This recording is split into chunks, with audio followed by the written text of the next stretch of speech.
반도체 나스닥 몰빵하면은 바보 맞습니다. 최근에 이렇게 하신 분들이 다 바보가 되었죠. 저는 자산 배분하라고 7년 전부터 매월 말하고 있습니다. 당신 머리를 믿고 투자하면은 99.9% 확률로 언젠가는 거지가 됩니다. 그렇기 때문에 우리는 자산 배분을 해야 되는 겁니다. 자산 배분 만세! 예!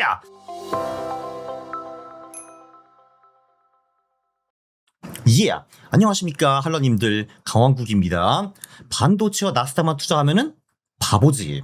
한국에서 가장 인기 있는 미국 주식, 미주는 무엇일까요? 아마 반도체 지수 ETF인 속슬 뭐 이런 거, 또는 나스닥의 QQQ, 또는 그 나스닥에 들어가 있는 개별주들, 뭐 그런 거 있잖아. 뭐 엔비디아, 테슬라 뭐 어쩌고 그런 것들이요. 왜 저것만 투자하는 것이 바보짓인지는 굳이 설명 안 해도 되죠. 그쵸?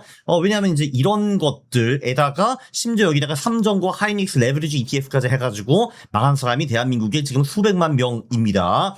물론 그들도 매수 전에는 뭔가 머리를 굴렸을 겁니다. 그리고 본인의 투자가 맞다고 착각을 했겠죠. 그러나 대부분 사람들의 머리에서 나오는 투자 아이디어는 똥입니다. 물론 저도 마찬가지이고요. 저도 최근에 코스닥 나름대로 논리를 세워가지고 코스닥 인버스 숏 멋지게 들어갔는데 빵! 깨지고 손절하고 나왔습니다. 다 그런 거지 원래. 그래서 자산 배분을 좀 해야 되는 거거든요. 가장 잘 알려진 기법은 주식, 채권, 금과 실물 자산 앤드 외화 이렇게 하면 되는 거거든요. 금은 합격입니다. 계속 SMH와 QQQ와 상관성이 낮습니다. 요때도 그랬고 이때도 그랬고 이때도 그랬고 이때도 그랬습니다. 상관성이 낮다라는 거는 이제 한쪽이 깨질 때 한쪽이 그걸 어느 정도 보완해 줄 수 있다 이런 얘기고요. 심지어 2020년 후에 금의 수익률 자체도 굉장히 좋습니다. 외화, 달러도 합격입니다. 위험 자산이 깨갱할 때 달러가 강세인 경우가 꽤 많죠. 근데 우리가 뭐 달러를 일부러 살 필요까지는 없고 뭐 미국 주식이라든지 미국 채권이라든지 제가 화요일에 소개시켜드린 그래비티 뭐 이런 걸 하시든지 이렇게 하면 돼요. 미국 채권은 어떤가? 채권은요 2022년부터 하락장이 계속되고 있습니다. 그때부터 금리가 올라가기 시작했고요. 그래서 정말 빼고 싶지만 언젠가는 세상이 한번 크게 망할 겁니다. 제 하찮은 생각은 2028년 언저리에 세상이 망하지 않을까. 그래서 주가가 많이 떨어질 것이다 라고 지금 제가 망상을 하고 있지만 앞에서 제가 말씀드렸지만 대부분 사람의 머리에서 나온 투자 아이디어는 똥입니다. 제 아이디어도 다 똥이고요. 그러나 2028년 전후, 전 마이너스 2년, 후 플러스 5년 동안에 그 26년부터 23년 이 언저리에 33년까지 이때 경제가 한번 크게 망한다. 이건 아마 대부분 사람들이 동의를 할 거고요. 확률이 99% 이상입니다. 이게 언젠지는 저도 당연히 잘 모르는 거고요. 근데 이럴 때 경기 부양 때문에 금리를 엄청 빡 인하를 시킬 거고요. 장기 채권도 아마 지금 5%대인데 1, 2%로 한번 일시적으로 확 떨어질 겁니다. 그때 채권이 폭등하고요. 달러도 확 오를 겁니다. 제가 이날을 좀 바라보고서 계속 채권, 미국 채권을 들고 있는 겁니다. 이거 화려하게 한번 먹으려고. 그리고 이걸 먹은 후에 채권 비중을 대폭 낮출 계획인데요. 어느 날 그날이 옵니다. 세상이 다 망해 있어. 초토화.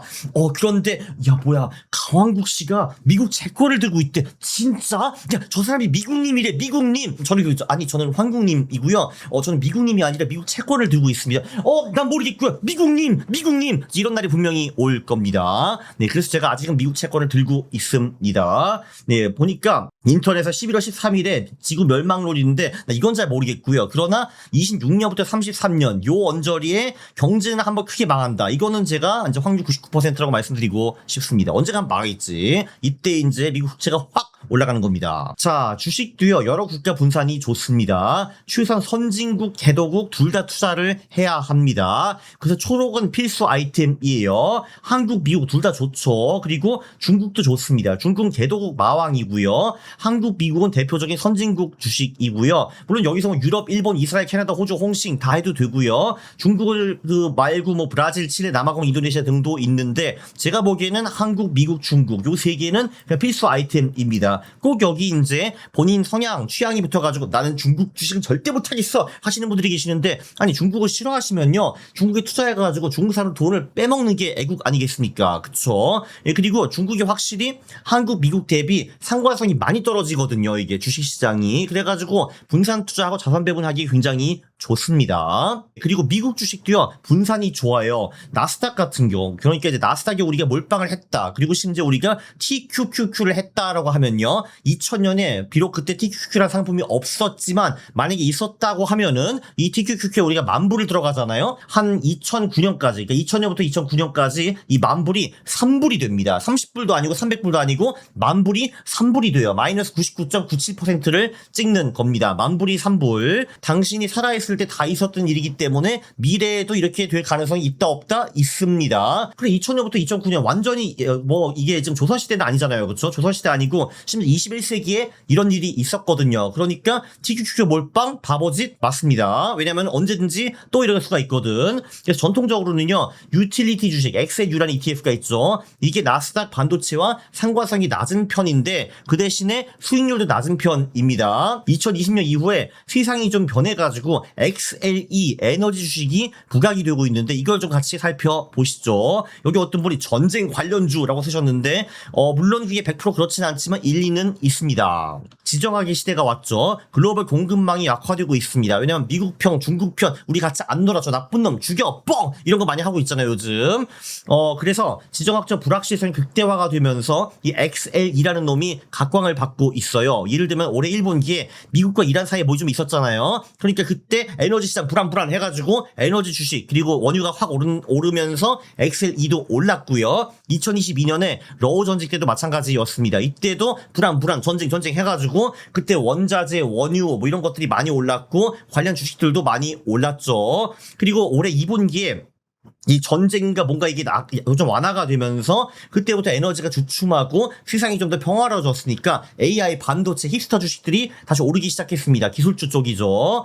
네, 그래서 이거를 이제 한번 보시면요, 그 나스닥과 에너지 같이 투자를 할 때, 자 인플레이션이 높잖아요. 지금 근데 최근에 인플레이션이 좀 높은 편이잖아요. 연준이 인플레이션을 제대로 컨트롤 못하고 있고, 네, 이 경우에 아무래도 에너지 쪽이 좀 우세할 수밖에 없고요. 네, 근데 인플레이션이 높고 경제가 매우 안 좋다. 네, 그러면 당연히 나스닥은 박살나겠죠. 근데 이때 에너지가 좀 버텨주고요.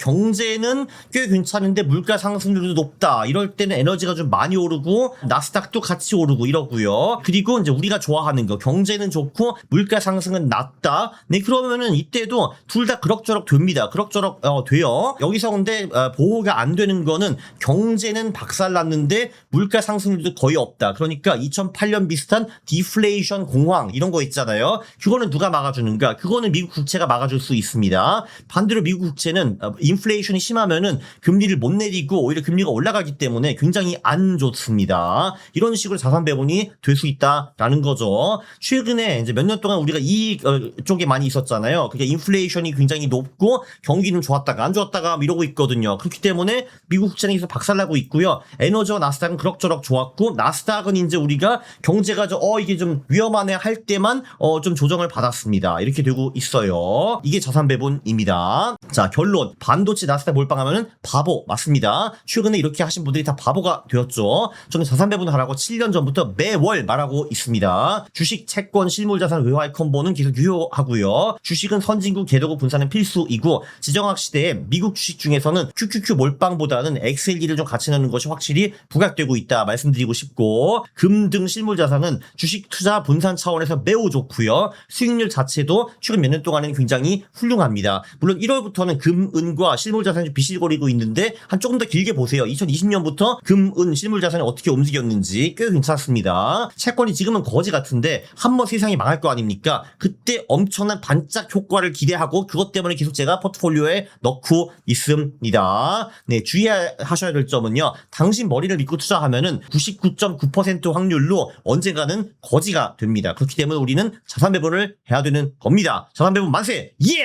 네, 자산 배분은요, 1952년에 어떤 어르신 마코비츠라는 분이 이런 식으로 표현을 해가지고 노벨상을 받으셨는데, 지금 21세기 셔츠 시대에는 이렇게 말씀드리죠. 수익은 기대로, 위험만 낮춘다. 투자의 공짜 정신 만세! 그렇습니다. 네, 유익했죠? 구독과 좋아요 부탁드리고요. 싫어요를 누르시면 제가 매우 싫어합니다. 감사합니다.